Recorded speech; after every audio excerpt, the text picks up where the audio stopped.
People often ask if they should work an extra year. Valid question. We do get this question a lot. So that's what we're going to talk about today on the podcast. Should people work an extra year or not? And what other things do they consider other than the financial ones? This is the Money Master Podcast. Welcome back to the Money Master Podcast, everyone. Thanks for joining us. We are here in Frisco, Texas. That is about an hour north of downtown Dallas. I'm so glad you're here with us today. I'm here with Nick and Tori, and we are going to talk about a very common question that we get often. Should I work an extra year? So maybe you have that question, and so we're going to dive into that today. Yeah, we just got that question this week. I get it. I think I've gotten it more than one time this week. Yeah. It's a very common thing people want to know. Like, is that going to matter? Is that going to impact my plan overall? Yeah. And, we always tell people you have to look at it from three different angles. You have to look at it from the angle of, what's it going to do to me financially? And then what's it going to do to me emotionally?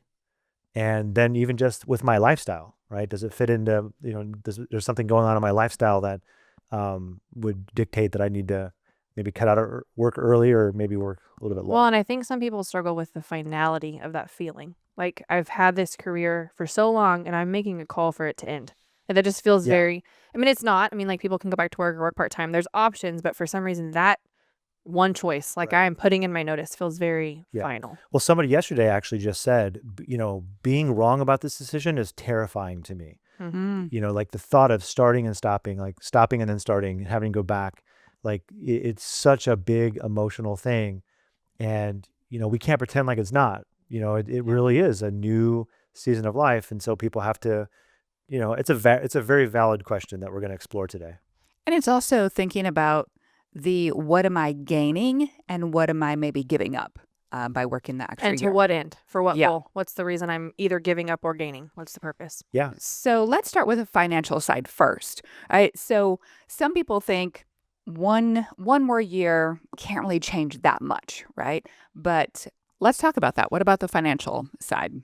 Well, one of the first things we ask are, if you decide to work an extra year, for a lot of people, that one extra year is not going to be that detrimental. If you're well saved for retirement, that one extra year, not so much. If you're just on the fringe of being well saved for retirement, then it could be a big deal, right? Working those extra year or two or longer. Some more savings, and those things matter. Right. But for the most of the people that we talk to, that 1 year doesn't make that big of a difference. But then there comes down to other financial reasons, like, do you have any big purchases that you're going to make, like remodel the kitchen the first year or two? Do you want to pay off a debt? And, just getting that debt paid off makes you want to do that. Meaning, if I'm going to trade an extra summer of my life where I'm going to work still versus having it off, what do I get in exchange for that? One time somebody they were buying a tractor, so they could dig their own pond on their property. And he's like, well, I don't really want to have this debt hanging over me. So I want to work an extra year for that. And the trade-off is worth it for them. Yeah. That makes sense. Yeah. Some of it comes down to, am I working towards an age where I can delay Social Security so it can grow? Like, if I'm going to work a few more years until I turn that on so I don't have to pull from my portfolio, that's a consideration. Or even Medicare. Sometimes Medicare, I want to wait until I can claim Medicare. Like, if you're testing retiring at 63 versus 65, well, the healthcare is a decision. Well, so that's a good point. Employer benefits might cover something that Medicare does not. Or you're not old enough to get yet if you're retiring before 65. So so people are looking to take care of certain medical things too before they stop working as well. Yeah. And considering their spouse too. Yeah, because sometimes your spouse is covered on your plan and they're a lot younger than you or whatever that might be. So that's a consideration. Right. So outside of the financial side, right, the other part is lifestyle. So how does working an extra year or not working an extra year, how does your lifestyle play into that? I just talked to someone today in a client meeting about this. Is she would say she's on the older side of still working, but for her, it's community and it's somewhere to go chat with people and talk with people and do something. She was like, I don't want to just sit around my house. There's the mindset side of what is it providing for you in a social aspect that especially if they like their job. Right. And enjoying your work, right? Like if it's stressful, then that community probably wouldn't feel so necessary. Right. But if you enjoy what you do for the most part and it gives you something you're okay. Well, then Yeah. maybe it's worth it. Boy, I tell you, it's both sides of the coin though, pretty equally, because for her it gives her community, but for other people, I've seen them regret. Like by the time they retire, they're like, "Man, I should have done wish this I would've done it 2 years earlier, Yeah, as 'cause you sooner as don't I know. possibly could have." You don't know what it's like. And we've walked with people who are really struggling with making that decision of I don't know what it'll feel like to be retired and go ride my bike and take trips, and I might really love that, but I might really hate it. And I just don't know what that's going to feel like, and so I don't know how to make this call, and Yeah. it's challenging to cuz you haven't done it for so long, right? Well, which is You've had that 8 to 5 and you don't Yeah. know what anything different's going to feel like. But that's exactly why you have to practice retirement. Mhm. You have to do things that are tiptoeing you into retirement. In school, they teach you 5 years before you retire is the time to start recommending people practice retirement. Now, people don't do that, but it's not too early to start practicing riding your bike instead of doing something Like else. You know, relearn or find new hobbies. Like you're trying to find Yeah. things that you could enjoy doing outside of your career, because it's for a lot of people it's been newly married, having kids, doing career, and you've kind of lost like, what am I going to do when I don't Yeah. have all these things at play? Well, I talked to someone on the phone last week, actually, and they are in their younger 50s. And they said, I really want to retire soon because there's a window of time that my wife and I have. My wife has some health challenges, and we know we have a window of time that our finances, our health, and our just, our ability to be able to do things, They all line is up. right here. They all Yeah. match now. Right. So he was willing to make some financial Trade-offs, adjustments yeah. to be able to retire earlier. Mhm. Yeah, that makes a lot of sense. Yeah. Hey there, this is a quick break to talk about how you pay yourself in retirement. People often ask about how much they're going to be able to spend each month from their savings when they're no longer working. You may have heard of the 4% rule, the bucket strategy, or nameless others, but none of them do a good job measuring your true spending capacity. That is, how much can you afford to spend each month confidently? I wrote a white paper you might want to read. It's about a guardrail system for retirement that can help you do better in retirement. And I think it's probably the best withdrawal strategy available. There's no cost to download and read it. If you want a copy, all you have to do is text the word income to our business line at 214-988-9178. That's it, just the word income, and send it to 214-988-9178, and we'll send that paper about guardrails straight to you. What if someone doesn't really know what they want to do in retirement? I mean, that's very common, right? Should they keep working until they figure it out? Well, you're probably not going to figure it out by still working, right? Right. You're not going to test Yeah. it. So that's what Nick just said. Like phase retirement, test it out. If you've got vacation, take 2-3 weeks off and just practice it. See what it feels like and see what you do. Take those 2 to 3 weeks and don't go and travel. Don't go and take a vacation. Don't go fill it. Sit at home and Yeah. figure out what you do with your time. Yeah, I think the biggest problem we see is people are waiting to have the perfect plan. And really what they need to do is, figure it out as you go. Right? Well, and you say that with the perfect plan, because we tell people that, like the numbers say you're okay. The number, like they see that, but we can't tell you to go retire until you're ready to do it. Yeah. Like we can have the perfect numbers, Yeah. but we can't make your mindset perfect until you decided it's time. And Right. so it's a personal decision. Well, let me just restate what I just said. Let's say that these people have a plan that will work, but they're still waiting for the perfect plan. Meaning, because, yes, if you're not adequately prepared for retirement, that's not something you work out as you go. You want to know you've got the right nuts and bolts in place for you to be able to sustain your retirement. But, perfectionism we see it all the time. Couples debate this with each other a lot. It's like, well, I want you to work an extra year, or because we get X, Y, and Z, or the opposite. I don't want you to work because I haven't seen you in years and you're not, fully present, and we need to go do these things. And, But I think it's the balance of fear of the unknown, because you don't know what retirement's going to look like, but fear of regret. Like you said, because some people wait a few years and like, man, I wish I'd have done it sooner. Yeah. So you're balancing that line. I know. And it's scary. Somebody commented, they said, it's hard to relate to retirement watching these two young girls. Okay. And Hey, I can prepare. I I know. can think about what I'd spend my retirement doing. well, but what's funny about that is I'm 47, and I've always told people, you know, you don't have the luxury of having somebody who's gone before you to lead you into retirement, right? Right. Yeah. The best you can do is use your best academic senses and work with people who actually have walked people through retirement. Like, Yeah. We may you not be can- retired ourselves, but we're seeing it day in and day yeah, out. tell you Seeing what the we're seeing, struggles. tell you what Yeah. people are saying. And I thought that was funny though, you know, and young is relative because I don't feel like I'm that young anymore. yeah. Oh, and I'm sure you can think towards retirement, right? You can Of dream. course, it's not Well, that far away. I think we live vicariously through people who are so close to retirement because most people we work with are over 50 years old.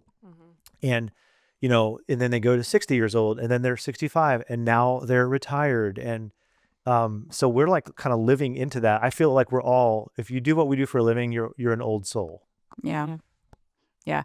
I think, a question that I've come to ask myself a lot of times is, will I regret fill in the blank? And so maybe if you're in that time of life where you know that you can retire, your plan supports you being able to do that, and you're just kind of teeter-tottering, maybe a good question is to ask yourself, will I regret working another year? And to see what Will I regret missing that summer with my grandkids? Yeah, Or just will I see what regret, comes to mind. ask the couple different, ask it from different angles. Yeah. What's going to be the biggest regret? Yeah. Another consideration is, how will it impact your family, right? So maybe one spouse is retiring and the other one is not yet. Or, right, your grandkids. What are your grandkids' ages? Yeah. You know, are they in that time of life where grandparents are everything, you know? Because I think we all know that once kids hit their teenage years, it's like, oh, grandparents, you know. Okay. So I mean, I've loved getting to hear clients like, we'll call to schedule a review, or, can you do this date? And they're like, nope, I got the grandkids that day. Like, that's what they're doing, and they love it and they enjoy it. And that's what they've chosen to spend their time doing. But you have to start the conversation because, you know, you may not be on the same page. And I mean, recently when we were doing our client reviews this year, one person said, you know, I was planning on building this house and my spouse said, I want it completely done before I move in there. And he had been thinking that, you know, they would sell their house, move out, and then transition into this new place. So that kind of changed everything. So then they had to kind of go back to the drawing board and talk about it. Like, what are we willing to actually do to make this other new house work for us? You know, can we afford to do it that way? How would the numbers even work? Right. And so there's all kinds of different reasons why, you know, you may not be on the same page, and it's worth starting that conversation. yeah. How can someone know if they're emotionally ready to retire? Do you guys talk about that much when you're visiting with people? Like, are they emotionally ready?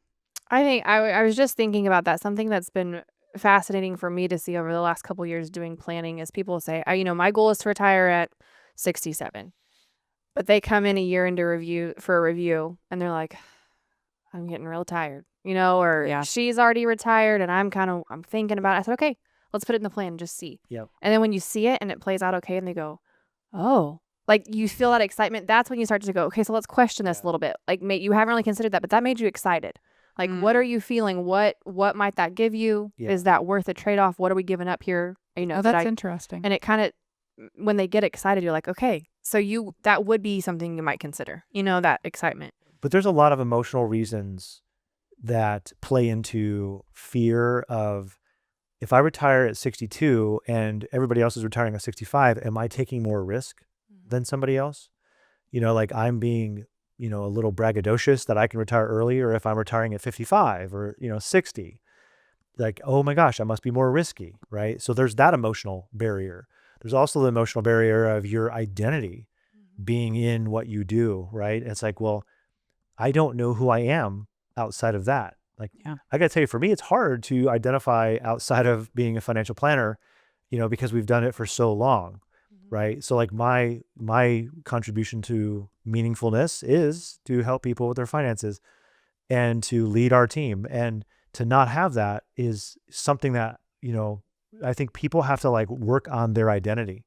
Yeah. Like how it's almost like they have a crisis of meaning, at this point of Well, life. It's very real. People say that when you're getting ready to, when you're raising kids and they're going to be out of the house one day, and they say, keep your marriage strong because one day it's going to be you two together. They're going to be gone. And it's kind of that same thing when you're working towards retirement is, know yourself. Like keep in touch with, what do I want to be doing? And because it's going to be you. Like you're not going to have that identity in your work anymore, just like you wouldn't with raising kids anymore. Like there's these life shifts that happen, and that's one of them, to keep being aware of yourself and what you want. And I think the main shift that you have to think about is its next chapter. It's not stopping. Yeah. Retirement is not death. It's the next chapter. It's the next phase, right? I didn't want to be the guy with gray hair. Like I didn't want to go from being the guy with, a dark beard to being a guy with a white beard. It was like, well, darn it, I'm entering into another phase, right? I didn't want to be the guy that can't work out as many hours as I used to work out because recovery time takes longer. That is not fun for me. But, it's coming, right? We have to face it. And it just stinks. It's like now every day it's like, well, man, if I don't stretch or lift weights, consistently, my body hurts worse, and it's the same thing. It's like, okay, well, I'm not stopping work and I can't just keep ignoring this. I have to actually work on my identity and view it as my next chapter. Well, and we say knowing your goals, knowing your own personal trade-off. Because you said that if I'm retiring at 62, but someone is waiting to 65, well, am I being more risky? Am I, being braggadocious? Well, they don't know what your goals are, what your plan is. The comparison game is never going to help you succeed there because they don't know what your end game is there and what you're wanting in retirement versus another plan. So they might have went on 5 vacations a year and can't afford to do it at the year that you're able to. And that's not one of your goals. Exactly. Yeah. Stay in your lane. Yep. Yeah. Know your values, your priorities, and know why you're doing what you're doing. So to wrap this all up, I know we've kind of touched on this a little bit, but if someone is struggling with their decision, what do they do next? I say test it. Yep. Go see how much vacation you have.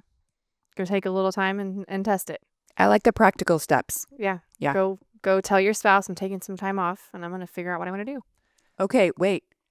I got a story. You got a story about someone who is taking a very long, extended amount of time.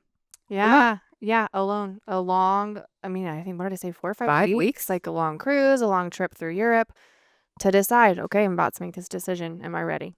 And just sit with it for a bit. Yeah. So Alone. Not with her spouse. Her spouse is already retired and she's going to go. She's doing this by herself. Yeah. Amazing. Because she is finding that identity outside of work. Yeah. And this has been what I do for so long. And I think I'm ready to make that call, but I gotta sit with that in myself for a bit. Yeah. That's beautiful. Yeah. I mean, the practical thing is, my practical advice is it's a little bit of work and it's a little bit of effort, and you have to acknowledge that work and that effort, because what you just said takes effort and it takes work. Mm-hmm. Discovering, your next chapter takes effort and takes work. And that's why we have a couple of questions we ask people during the financial planning process and even give them some journal prompts to help them to kind of emote that out so they can really figure out what's the most important, thing to them, and start with why, right? Why and what brings me meaning. Yeah. Well, I think this was a beautiful podcast. I hope that it was helpful to everyone listening, and we thank you for joining us today, and we hope that you would subscribe and share with your friends. We'll see you next time. Nick Davis is an investment advisor representative of Brindle and Bay Financial Advisors, a registered investment advisor. This show is for informational purposes only. Any references to client experiences made may be deemed to be indirect testimonials. Clients were not compensated for providing any testimonial statements. Any references to client experiences are for illustrative purposes only. Actual client experiences will vary. Any exposure to ideas and financial vehicles discussed should not be considered financial advice or recommendation to buy or sell a financial vehicle. You should consult a qualified financial tax or legal professional before taking any action. This program is not endorsed by the Social Security Administration or any other government agency. Brindle and Bay Wealth Management is affiliated with Brindle and Bay Financial Advisors.